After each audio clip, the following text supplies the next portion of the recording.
2 సార్లు కష్టపడి గెలిచినా, మూడోసారి పుట్టుకమని ఓడిపోయినా, మొన్న ఎలక్షన్స్లో ఓడిపోయిన క్యాండిడేట్ వాళ్ళ కొడాలి వెంకటేశ్వరరావు. చూసారా, అబ్బా ఈ కొడాలి వెంకటేశ్వరరావు పేరు తీసుకుంటే నాకు వా అని వచ్చేస్తా అక్కడి నుంచి. ఏం అట్రాక్షన్ నాకు తెలియదండి బాబా, అయస్కాంతంలాగా.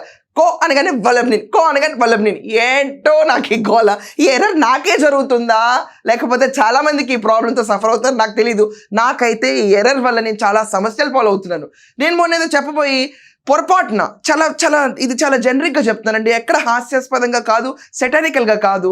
నేను మొన్న చెప్పబోయాను కొడాలి నాని కాలు ఇడ్చుకుంటూ వస్తున్నాడు బయటకు అని చెప్పి. షిట్ ఇట్స్ వల్లభనేని వంశీ కదా అని. ఎందుకంటే వీళ్ళ మొహం వాళ్ళ మొహం వీళ్ళు, ఉట్టి గెడ్డాలు ఉన్నాయా లేవా అని తేడాలు కూడా మర్చిపోయి ఎవరు వంశీ ఎవరు వెంకటేశ్వరరావు అని చెప్పి చాలా డిస్టర్బింగ్గా ఉంటుంది. ఎనీవేస్ 2 సార్లు గెలిచిన కొడాలి వెంకటేశ్వరరావు లాస్ట్ టైం ఓడిపోయాడు.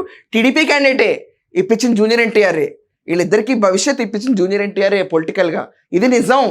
వచ్చిన తర్వాత ప్లేట్ మార్చి తిట్టిన చంద్రబాబు నాయుడు కదా, అదే కదా జరిగింది అక్కడ దారుణం. తిట్టకుండా ఉంటే అంత పెద్ద గ్రీవియన్స్ ఉండేది కాదు. కానీ కేసులు మాత్రం తిట్టేందుకు పడలా.